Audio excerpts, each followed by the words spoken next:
오늘은 지난주에 이어서 사무엘상 10장 말씀으로 은혜를 나누려고 합니다.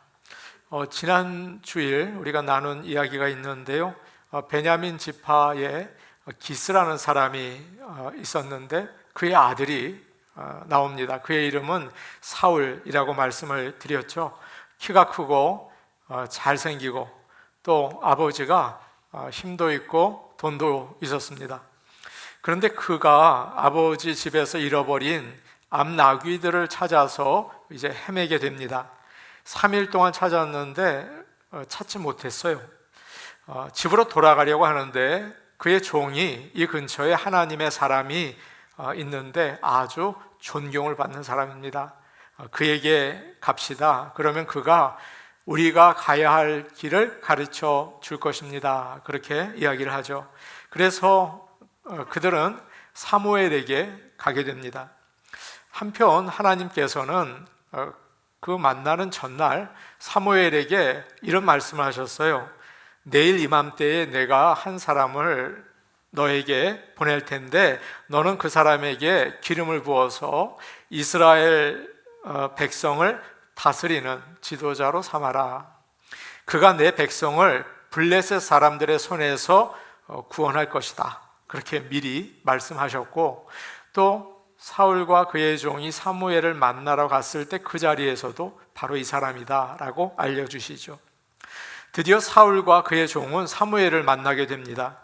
그들은 함께 산당으로 올라가서 예배를 드리고 식사를 하는데 아주 잘 대접을 받아요. 왜 이렇게 잘 대접을 하는 건가? 그리고 나서 사울의 집으로 와서 그의 지붕에 올라가서 사무엘이 사울에게 이야기를 합니다. 아마도 하나님이 너를 이스라엘의 왕으로 선택하셨다. 백성들도 너를 원하고 있다. 그런 이야기를 한 것 같습니다. 다음 날이 됐어요. 사무엘은 아침 일찍 사울을 깨워서 돌려보내죠. 사무엘은 마을 입구까지 배웅을 합니다. 그리고는 사울에게 종을 먼저 가게 하라. 그리고 종이 가니까 둘만 남았어요. 이때 둘만 있을 때 사울에게 기름을 붓습니다. 그것이 오늘 말씀에 나오는데 1절 말씀을 우리 같이 보겠습니다. 1절 말씀이에요. 함께 보십니다. 시작. 이에 사무엘이 기름병을 가져다가 사울의 머리에 붓고 입맞추며 이르되 여호와께서 내게 기름을 부으사 그의 기업의 지도자로 삼지 아니하셨느냐. 사무엘은 사울의 머리에 기름을 붓고요, 그에게 입을 맞췄습니다. 그리고 나서 하나님께서 왜 그를 부르셨는지를 설명해 주죠. 여호와께서 너를 그의 기업의 지도자로 삼으셨다라고 이야기를 합니다. 여기서 기업이라는 말이 나옵니다. 이것은 하나님의 것, 하나님의 소유라는 말이에요. 하나님께서는 이렇게 말씀하신 적이 있죠. 너희는 모든 민족 중에서, 내가 모든 민족을 다스리고 있지만 그들 중에서 내 소유가 될 것이다. 그런데 쉬운 성경은 이것을 보물이라고 바꿨어요. 내 보물이 될 것이다. 이렇게 나와 있거든요. 제사장 나라가 되며 거룩한 백성이 될 것이다. 하나님의 기업이라는 말은 하나님의 보물이라는 뜻입니다. 이스라엘 백성들은 하나님이 다스려 주시는 것을 거부했습니다. 다른 나라들처럼 우리도 대통령을 뽑아서 우리를 다스리게 하옵소서라고 부탁을 했죠. 그러나 하나님은 그의 백성을 절대 포기하지 않으셨어요. 이스라엘은 자기들 것이 아닙니다. 여러분이 투표해서 여러분의 것을 만들어낼 수가 없는 것입니다. 하나님의 것이에요. 그래서 하나님은 사울에게 기름을 부어서 하나님의 백성을 다스리게 하신 거죠. 하나님이 선택하셨어요. 내 백성이다. 내 백성을 네가 다스려라 라고 하신 겁니다. 자, 오늘 말씀에서 지금 누가 기름을 붓고 있습니까? 사무엘이죠. 그런데 그가 이렇게 말하는 거예요. 뭐라고 얘기합니까? 여호와께서 너에게 기름을 부으셨다. 사무엘은 하나님이 명령하신 것만 했을 뿐이에요. 그에게는 어떤 선택권도 없어요. 하나님이 직접 선택하시고 기름을 부으신 거예요. 목사가 손을 얹고 기도했다고 목사가 선택한 것도 아니고 목사가 기름 부은 것도 아니라는 뜻이죠. 그렇죠? 기름을 붓는다는 말은 히브리 말로 메시아라는 뜻입니다. 뭐라고요? 메시아라는 뜻입니다. 헬라 말로는 그리스도라는 뜻입니다. 이 두 개는 같은 말이에요. 기름 부음을 받는 것은 기름 붓는 자에게 가르침을 받고 기름 붓는 자의 종이 되어서 사는 것을 의미합니다. 그러니까 스승과 제자 관계가 되죠. 또 주인과 종의 관계가 되는 거예요. 지금 하나님은 사울에게 너는 이스라엘 백성들이 원해서 왕이 된 것 같지만 네 마음대로 다스려서는 안 된다. 네 마음대로 생각하고 행동해서도 안 된다. 반드시 나의 가르침을 따라서 이 나라를 다스려야 한다. 그러면서 기름을 부으신 겁니다. 하나님은 사울에게 기름을 부어서 그의 종으로 삼았어요. 그래서 여러분 그런 말 하잖아요. 목사님을 향해서 기름 부음을 받은 종이라고 이야기하죠. 또 기름을 붓는다는 것은 하나님께서 사명과 거기에 맞는 권위를 주어서 공식적으로 직분을 맡긴다는 의식을 의미합니다. 지금 사울에게 기름을 붓는다는 것은 그가 이스라엘의 왕이 된다는 거죠. 직분을 준다는 거예요. 성경에서 기름을 부어서 세우는 직분을 여러분 다 아시지 않습니까? 세 가지가 있어요. 뭡니까? 왕, 제사장, 선지자 셋이에요.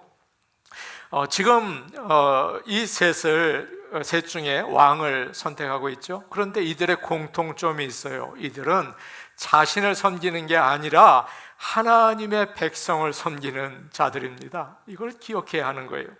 그런데 참 이상한 일이 있죠. 사무엘은 지금 사울과 단 둘이 있는데 기름을 붓습니다. 지금 이스라엘의 초대 왕을 세우는 일 아닙니까? 취임식 아니에요? 여러분, 그러면 모든 백성을 불러다가 그들 앞에서 축하하고 노래 부르고 기뻐해야 하지 않겠습니까? 근데 하나님은 그러지 않으시는 거예요. 단 둘이서 취임식 하는 거예요. 공식적이 아니라 뭡니까? 비공식적인 거예요. 사울이 이상했어요. 정말 내가 이스라엘 왕이 된다는 이 말을 내가 이거 믿어야 되나 말아야 되나? 여러분, 세상의 왕은 화려한 취임식을 합니다. 왜 그럴까요? 사람들이 왕을 중요하게 생각하고 그에게 권위를 줄 수 있도록 화려하고 장엄하고 많은 사람들이 모인 예식을 해요. 영국의 왕이 그 취임을 할 때는 정말 엄청나지 않습니까? 그러나 이스라엘의 왕은 하나님의 백성을 섬겨야 하는 자리예요. 메시아이신, 기름 부음을 받은 종 메시아이신 예수님께서 이렇게 말씀하셨습니다. 세상의 왕은 사람들을 다스리려고 하고 높은 자리에 있는 사람은 자기의 힘으로 다른 사람을 누르려고 한다. 그러나 나는 섬김을 받으려 하지 않고 오히려 섬기려 하고 내 목숨을 많은 사람들의 대속물로 주려고 왔다. 여러분 아시죠? 하나님께서 사울에게 기름 부으신 것은 그가 왕으로 자신을 높이고 자신의 능력을 좀 나타내고 그리고 많은 사람들에게 인정을 받게 하시려는 게 아니에요. 우리에게 직분을 준 것은 내 능력을 발휘하려는 게 아니에요. 그렇죠? 내가 열심히 일해서 능력을 발휘한다. 그런 것이 전혀 아닌 것입니다. 하나님의 말씀을 따라서 그의 백성을 섬기기 위한 거예요. 그래서 하나님께서는 사울을 백성들 앞에서 공식적으로 취임하기 전에 먼저 이 사명을 철저하게 알려주시는 거예요. 우리는 보통 목사나 직분자들을 기름 부음 받은 종이라고 이야기를 하죠. 하나님께서 그의 일을 시키기 위해서 종으로 선택했어요. 굉장히 두려운 일입니다. 떨리는 일입니다. 뽐내라고 무게 잡으라고 세운 게 아닙니다. 무게 잡으면 안 되는 것입니다. 네가 원하는 대로 마음껏 네 꿈을 펼쳐라. 그것도 아닙니다. 하나님의 말씀을 따라서 조심하면서 시키는 대로 해라. 사람들이 나를 인정해 주지 않고 나를 올바로 대접해 주지 않아도 섭섭해하거나 서운해하지 말아라. 둘이 취임식 했잖아요. 너 이렇다고 섭섭해하지 마라 라고 얘기하시는 거예요. 그리고 나를 위해서 살던 옛 생활을 접고 이제는 하나님 백성을 섬기는 새로운 생활을 시작해야 하지 않겠는가, 그렇게 얘기하는 거죠. 너 그전까지는 다 너를 위해 살았지만 기름 부음을 받고 종이 되었으면 하나님의 일을 위해 살아야지 라고 이야기하는 것입니다. 그러면 직분자들만 기름 부음 받고 우리는 가벼워, 우리는 아무것도 받은 게 없어 라고 하는 것입니까? 아니에요. 여러분, 그렇게 홀가분하게 생각하지 마십시오. 예수님을 믿고 성령이 우리 안에 오시는 순간 성령의 기름 부음을 받았다는 사실을 여러분 기억하시기를 바랍니다. 베드로전서 2장 9절에 이런 말씀이 있어요. 우리 한번 볼까요? 베드로전서 2장 9절인데 제가 미리 말씀을 못 드려서 한번 찾아서 띄워주시고 여러분 한번 찾아보시면 좋겠습니다. 베드로전서 2장 9절입니다.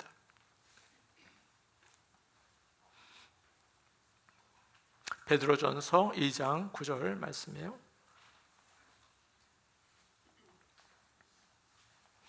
우리 같이 보겠습니다. 시작. 그러나 너희는 택하신 족속이요 왕같은 제사장들이요 거룩한 나라요 그의 소유가 된 백성이니 이는 너희를 어두운 데서 불러내어 그의 기이한 빛에 들어가게 하신 이의 아름다운 덕을 선포하게 하려 하심이라. 아멘. 예수를 믿는 우리 모두는 기름 부음 받은 하나님의 종이에요. 또한 왕 같은 제사장들이에요. 우리가 해야 할 일이 있겠죠. 왜냐하면 기름 부음을 받았으니까 목적이 있는 것입니다. 그것은 세상의 어떤 위대한 사람도 하지 못하는 일입니다. 바로 죄에서 구원하신 예수 그리스도를 선포하고 알리는 일이에요. 하나님께서는 그 일을 위해서 우리에게 기름 부으시고 성령으로 충만케 하십니다. 믿지 않는 자들, 또 우리의 가족, 또 이웃, 때를 얻든지 못 얻든지 예수 그리스도는 우리의 구세주이시다 증거하며 사시는 기름 부음 받은 모든 종들이 되기를 축복합니다. 아멘. 2절 말씀, 본문으로 돌아가서 2절 말씀 우리 같이 볼까요? 2절 말씀입니다. 함께 봅니다. 시작.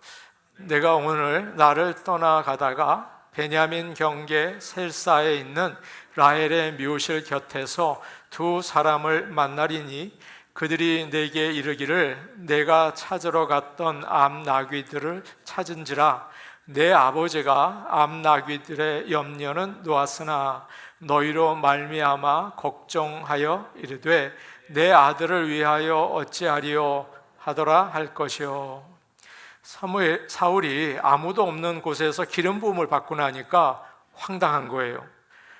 지금까지 내가 나라에 대해서 한 번도 걱정해 본 적이 없는데 어떻게 나 같은 사람을 이스라엘의 왕으로 선택했다는 말인가? 사무엘의 말을 믿어야 되나? 이 기름 부음 받은 게 이게 진짜인가 아닌가?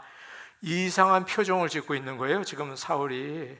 그러자 사무엘이 그것을 알고 이 모든 일은 하나님께서 하신 일이다, 그것을 믿을 수 있도록 세 가지의 사인을 보여줍니다. 그래서 오늘 말씀 그 뒤에는 세 가지 징표가 나와요. 이거는 내가 한 게 아니다, 하나님이 하신 일이다, 확실하게 믿을 수 있는 징표를 보여주면서 놀라운 예언을 세 가지를 합니다. 첫 번째 사인이에요. 네가 오늘 나와 헤어져서 길을 갈 텐데 베냐민 땅 셀사에 있는 라헬의 무덤 곁에서 두 사람을 만날 것이다. 그들이 너에게 이렇게 말할 거다. 네가 찾아다니던 암나귀들을 찾았다. 그래서 너의 아버지가 나귀에 대한 걱정을 이제 놓았지만 이제 너를 걱정하고 있다. 어떻게 아들을 찾을 수 있나 염려하고 있다. 이 말을 할 것이다 라고 예언을 하죠. 너무 정확하지 않습니까? 쪽집게 점쟁이가 하는 말 같지 않습니까? 사무엘은 사울이 라헬의 무덤 곁에서 두 사람을 만날 거라고 이야기합니다. 여기서 이 장소가 굉장히 중요합니다. 라헬의 무덤은 아주 슬픈 이야기가 얽혀 있는 곳이에요. 라헬은 야곱이 사랑해서 엄청나게 긴 시간 동안 고생을 하고 얻은 와이프입니다. 7년 또 7년 아주 고생해서 얻은 제일 사랑하는 아내죠. 그런데 창세기 35장을 보면 이 아내가 아이를 낳다가 죽습니다. 참 슬픈 이야기죠. 라헬은 죽어가면서 자기 아이를 생각해요. 이 내 아들이 이제 어떻게 하나, 엄마 없이 살 텐데 이 아들이 얼마나 슬픈 인생을 살아야 될까, 그런 안타까운 마음에서 아이의 이름을 베노니라고 지어줍니다. 이 뜻은 슬픔의 아들이라는 뜻이에요. 아들 이름이 슬픔의 아들이에요. 아버지 야곱이 아내에게는 미안하지만 아이 이름이 슬픔의 아들, 이게 되겠습니까? 너무 딱하잖아요. 그래서 아이의 이름을 바꿔줘요. 위로하는 의미에서. 그래서 베냐민이라고 바꿉니다. 이 베냐민의 뜻은 능력의 아들, 오른손의 아들이라는 뜻이에요. 그래서 슬픔 가운데 네가 태어났고 이제 엄마가 없겠지만 앞으로 네가 참 힘들겠지. 그러나 하나님의 오른손이 너를 붙잡아 줄 거야. 그런 마음에서 그런 이름을 붙여줍니다.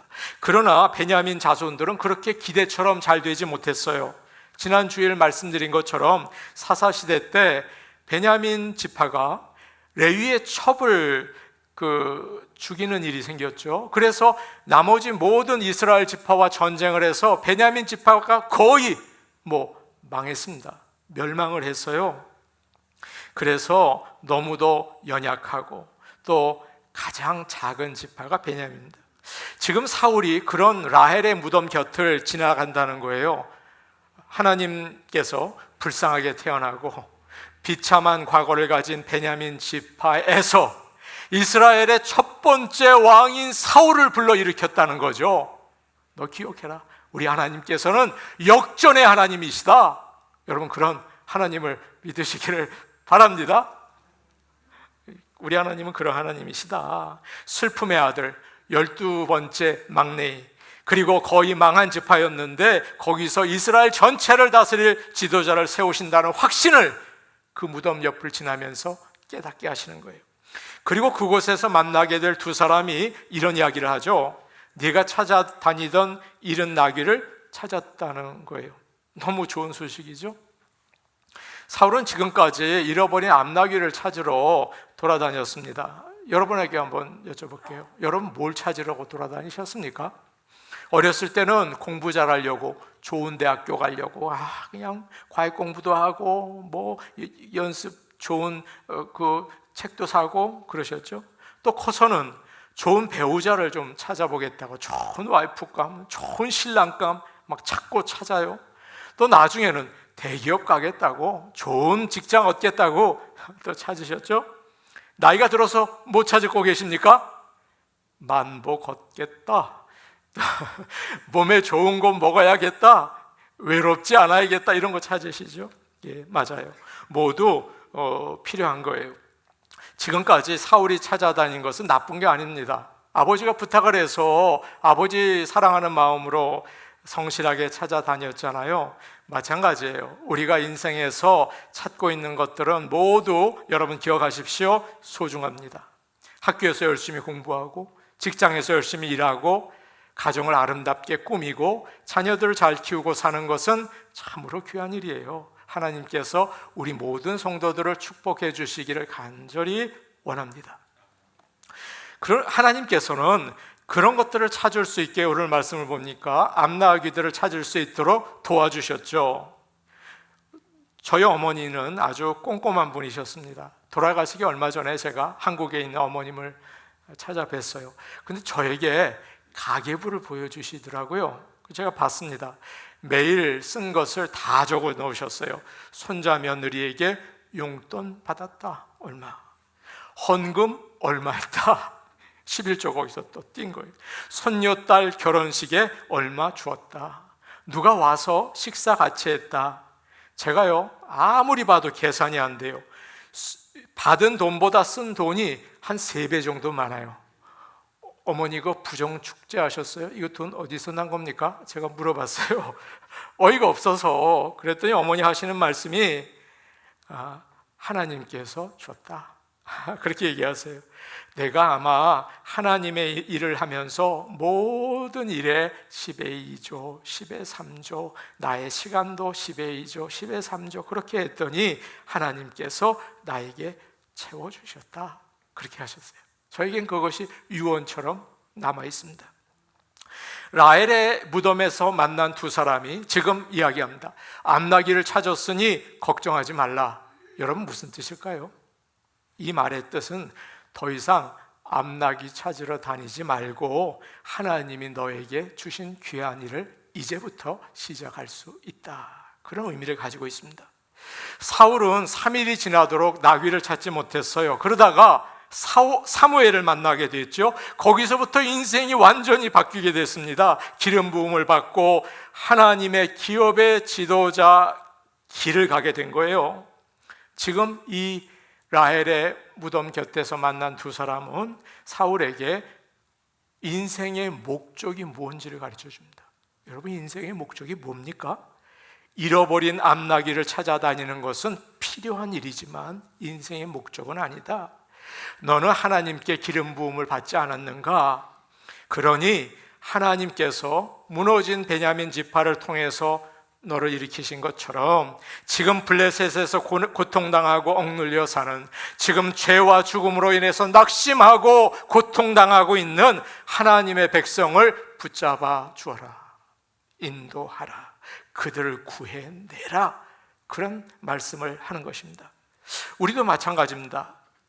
하나님께 부름받은 자이고 기름 부음을 받은 자이죠. 왕같은 제사장들이에요. 여러분 주위를 보십시오. 이 플러턴 지역, 여러분 여기가 그리 편하고 좋은 지역이 아니에요. 가정마다 들어가 보면 온전한 가정이 별로 없어요. 눈물과 아픔과 가슴 치는 일들이 여러분 얼마나 많은 줄 아십니까? 산책하다가 만나서 웃고 있으면 그런 줄 아십니까? 절대 그렇지 않습니다. 많은 사람들이 눈물과 안타까움과 술과 드럭으로 지내고 있어요. 우리가 그들을 섬기고 사랑으로 기도해 주라고 말씀하고 있는 거죠. 지난 휴일 때 집에서 그냥 쉬어야겠다 그랬습니다. 그런데 아내가 여보 우리 하이킹 갑시다 그러는 거예요. 제가 탁 든 생각이 귀찮다, 그 생각이 들었습니다. 주일날 이제 섬기고 좀 쉬면서 지내고 싶었어요. 마지못해서 따라갔습니다. 그런데요, 조금 지나니까 힘도 나고요, 공기도 선선하고요, 그리고 굉장히 기분이 좋아졌어요. 고맙다, 그런 생각이 들었습니다. 여러분, 우리가 반드시 해야 할 일이 하기 싫을 때가 있어요. 주일날 아침에 예배 드리는 거 일어나기도 귀찮다, 싫을 때도 있죠. 좋은 대학에 가고 싶은 마음이 있지만 공부하는 거 싫다, 그런 마음이 있잖아요. 그러나 부모가 조금 강요를 해도 듣기 싫지만 여러분 그것이 고마울 때가 있는 거죠. 예수를 믿는 사람들 모두 하나님을 잘 믿고 싶어하는 마음이 있습니다. 예배도 잘 드리고 싶고 하고 하나님도 잘 믿고 싶어 해요. 그런데 언제나 부담스러워요. 저도요, 목사로서 여러분에게 예수 잘 믿으세요 이 말하면 잔소리 될까 봐 굉장히 부담스럽다는 거 여러분 아시죠? 그러나 여러분 때로는 필요합니다. 제가 여러분에게 동기를 드리기 원해요. 하나님의 일에 더욱 힘쓰시기를 축복합니다. 암나귀 따라다니는 것이 인생의 목표는 아닙니다. 하나님을 향하고 그의 뜻을 구하는 그런 인생의 목적을 이루어 나가시기를 간절히 축복합니다. 아멘. 마지막으로 5절과 6절 말씀 우리 같이 볼까요? 5절 6절 말씀입니다. 우리 같이 볼게요. 시작.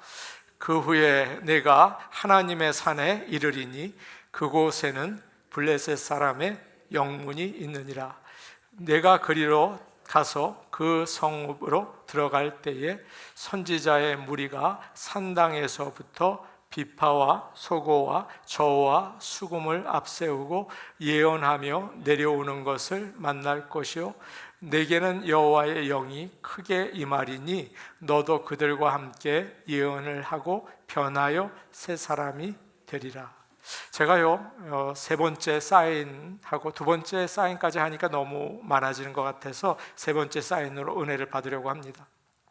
이제 사울은 라헬의 무덤을 지나고 그 다음에 다울의 상수리 나무를 지나서 하나님 산에 이르게 될 텐데 거기서 선지자들의 무리를 만나게 된다고 이야기를 합니다.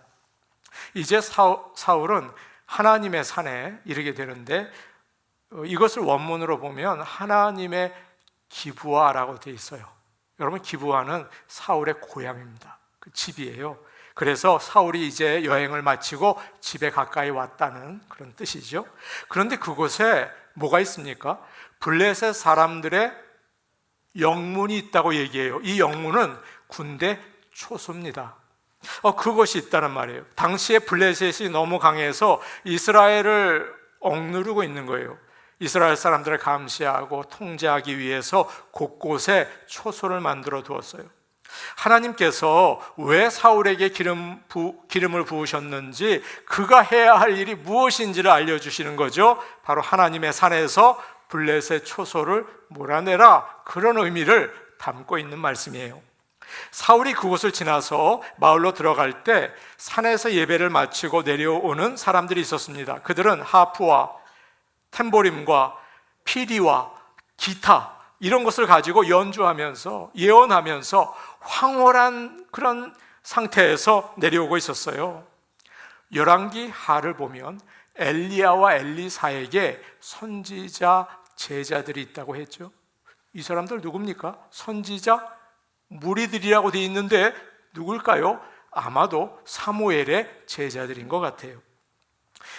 그들이 이제 성령의 감동에 빠져 있습니다. 그때 너에게 여호와의 영이 크게 임하여 너도 그들과 함께 예언할 것이다. 그래서 변하여 새 사람이 될 것이다. 이렇게 세 번째 사인을, 네가 하나님께서 너에게 기름 부으셨다는 사인을 보여주고 있는 것입니다.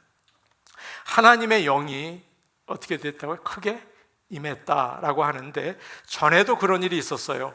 블레셋이 이스라엘을 크게 괴롭히고 있을 때 사사인 삼손에게 하나님의 영이 여러 번 크게 임했습니다. 오늘 말씀과 똑같은 표현이에요. 여호와의 영이 삼손에게 강하게 임하니, 그때 삼손이 성령의 능력을 받아서 염소 새끼를 사자를 염소 새끼처럼 찢어버렸습니다. 또 여호와의 영이 삼손에게 갑자기 임함에 그를 묶고 있던 밧줄을 실처럼 끊어버렸어요. 대단한 능력이죠. 이처럼 하나님께서는 그의 영을 부으셔서 블레셋으로부터 이스라엘을 구해내는 일을 이루셨어요. 지금 하나님은 사울에게 그의 기업의 지도자를 세우기 위해서 마지막으로 뭘 부어주신다고 얘기하고 있습니까? 여호와의 영을 부어주신다고 이야기합니다. 여기서 우리가 알아야 될 게 있습니다. 하나님의 뜻을 알고 하나님의 일을 하기 위해서는 하나님의 영을 받아야 한다는 거죠. 예수님께서도 말씀하셨어요. 오직 성령이 너희에게 임하시면 너희가 권능을 받고 예루살렘과 온 유대와 사마리아와 땅끝까지 이르러 내 증인이 되리라. 성령 충만한 교회가 되기를 축복합니다. 아멘. 하나님은 내가 돈을 많이 벌고 높은 자리에 올라가고 일이 잘 풀리기 위해서 하나님의 영을 부어주시지는 않습니다. 여러분, 우리 모두는 죽습니다. 그리고 분명한 사실 말씀드릴까요? 저도 죽고 여러분도 곧 죽습니다. 뭐가 중요합니까? 하나님은 하나님의 일을 하기 위해서 여러분과 저에게 하나님의 영을 부으셨어요. 자, 이제 마지막으로 한 가지 궁금한 거 나누고 말씀을 마치려고 합니다. 사울이 여호와의 영을 받았는데 나중에 어떻게 됐을까요? 실패했습니다. 그는 구약시대의 그 왕들 중에서 가장 먼저 실패한 왕이 되었어요. 어떻게 그런 일이 있을까요? 하나님께서는 구약시대 때 필요한 일을 하기 위해서 필요한 사람에게 잠시 하나님의 영을 부어주셨어요. 지금 사무엘도 마찬가지죠. 사무엘을 보십시오. 하나님의 특별한 능력을 가지고 있잖아요. 마치 용한 점쟁이처럼 앞으로 이런 일이 일어날 것이라를 구체적으로 이야기하고 있지 않습니까? 그런데 이와 마찬가지로 하나님은 필요한 일이 있을 때 성령의 능력을 부으셔서 일을 하게 하세요. 그러나 영혼이 근본적으로 변해서 인격이 바뀌고 생활이 바뀐 것은 아니죠.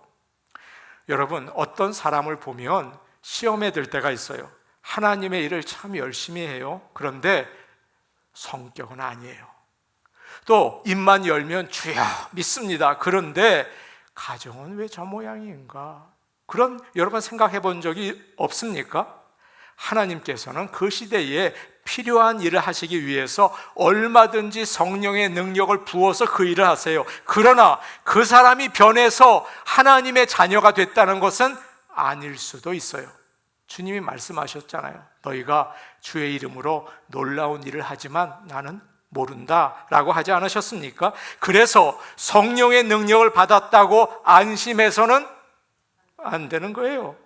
하나님께 쓰임을 받고 버림을 받을 수가 있어요. 바울이 그걸 두려워합니다. 그래서 이렇게 말하죠. 고린도전서 9장 27절이에요. 마지막으로 한 번만 찾아보고 말씀 마칠게요. 고린도전서 9장 27절입니다. 이렇게 말하고 있어요. 고린도전서 9장 27절입니다.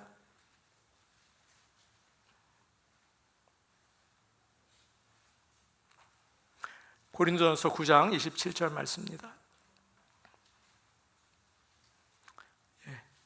찾으신 분은 같이 볼까요? 시작. 내가 내 몸을 쳐 복종하게 함은 내가 남에게 전파한 후에 자신이 도리어 버림을 당할까 두려워함이로다. 바울은 온 몸과 온 마음을 다해서 복음을 전했습니다. 근데 한 가지 남아있는 두려움이 있었어요. 하나님께 버림을 받으면 어떡하지? 여러분, 제 기도 제목 뭔지 아십니까? 여러분 한번 솔직히 얘기해 볼까요? 제가 새벽에 어떤 기도하는 줄 아십니까? 제가 성도들 앞에 기도하고 성도들 앞에서 예배인도 하지만 저 구원받기 원합니다. 하나님, 제가 정말 하나님 믿고 예수 그리스도를 나의 구주로 믿고 구원받기 원합니다 하면서 두려워하면서 기도합니다. 여러분 기억하십시오. 성령의 능력만이 아니라 성령의 열매를 맺기를 축복합니다. 그래서 우리가 예수님 닮은 사람이 되어서 구원받은 자로 이 땅을 정말 하나님과 동행하는 참된 성도, 하나님의 구원받은 백성, 왕같은 제사장 되기를 원합니다. 이런 우리 교회가 되기를 간절히 축복합니다. 우리 같이 기도하시겠습니다. 은혜로우신 하나님 아버지, 우리가 오늘 말씀을 통해서 하나님께서 성령의 능력을 주셔서 주의 귀한 일을 감당케 하시는 것을 보았습니다. 우리 교회에, 우리 성도들에게 성령의 능력을 주시옵소서. 저에게도 성령의 능력을 주셔서 하나님의 일을 잘 감당해낼 수 있게 도와주시옵소서. 그러나 우리에게 예수 그리스도의 모습을 담게 하셔서 성령의 열매를 맺게 하시고 구원받은 백성, 참된 믿음의 성도들이 되게 하여 주시옵소서. 예수님의 이름으로 기도하옵나이다. 아멘.